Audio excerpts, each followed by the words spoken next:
doing good. Yeah, she's doing good. Coach, can you talk about the importance of practicing outside today and the conditions? Yeah, you know, at some point during the season, odds are we're going to be playing in weather like this maybe more than once, and so you got to get used to it. I don't think we handled it particularly well today. It was probably our least productive practice of the spring. It wasn't a bad practice, but it just wasn't as crisp and as sharp as it should have been. And like I said, we let the elements get to us a little bit, which you can't do, because at some point we will be in this exact situation where we need to handle it. This is when you build that toughness here in spring. When your hands are cold, you got guys like Coach Christensen yelling at you. That's what builds the toughness. Yeah, that's why we came out here. You know, we got a great indoor facility right across the street there, but we just felt we needed to get out here today and get in the elements. Really the first bad weather we've had outside this spring. You know, we went indoors for one practice last week. It was a little bit rainy, but we like to get all the live work done outside. And since today was a tackle practice and had some live work involved, we wanted to make sure we got outdoors. Any standouts? Today, let's see, not really anybody on offense. It was a little rough on offense, a lot of drops, poor execution. Defensively, Johnny Paul was very active. Jared Norris had an exceptionally good first. We're about the halfway point right now, and he's had an exceptional first half of spring ball and really has stepped up his game and he's making a bunch of plays. Are you happy with the depth you're seeing? And how do you feel like you're developing depth in this period? Well, we're trying to develop depth. It's a constant battle and something that is ongoing.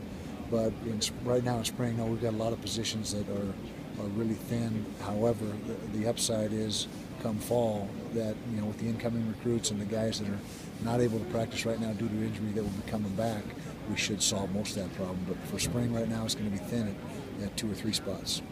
Do you foresee having to rely on any freshmen that will be coming in this season? I don't know if we're going to have to rely on them, but there may be some freshmen that step up and you know, do some excel at certain positions that we anticipate. I don't want to single anybody out, but there's some talented kids in this class that may make an impact, and we'll just have to see how that goes.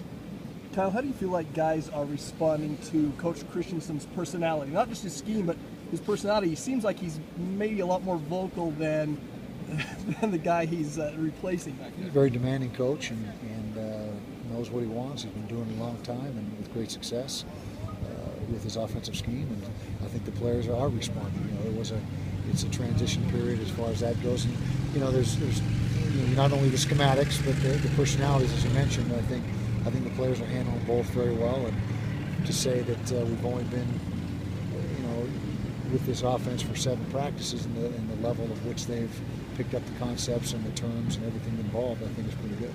It seems like there is a pretty good energy on the coaching staff. I mean, Stubblefield running around out there, and Dave, you know, is a very vocal guy. It seems like you guys have new energy. Yeah, we got a lot of passion and emotion on the field. A lot of it, you know, the players obviously are a big part of that as well. But you know, I believe the coaching staff needs to help set the pace in that regard, and so far they've done a good job.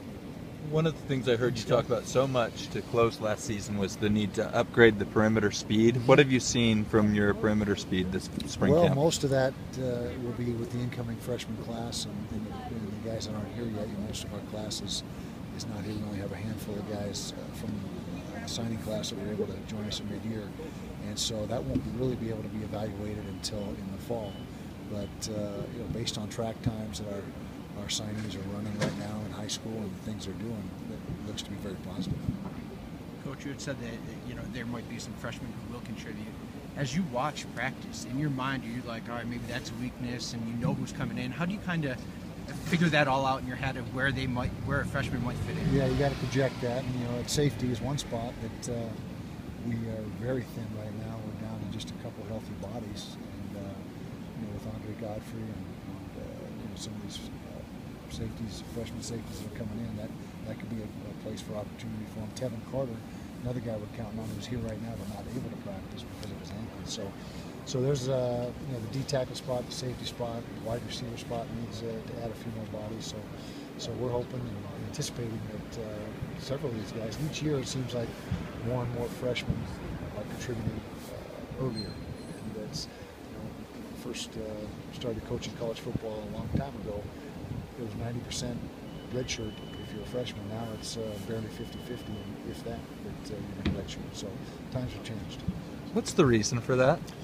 Good question. I don't know. It could be, for one thing, the scholarship reductions. Way back when I started out, it was about, I think it was 105 was the scholarship limit.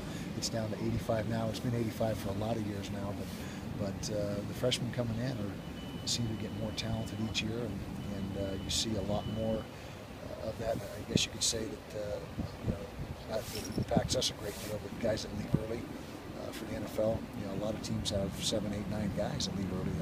That's not too uncommon in some programs, and so I think that gives incoming freshmen more opportunity in that respect.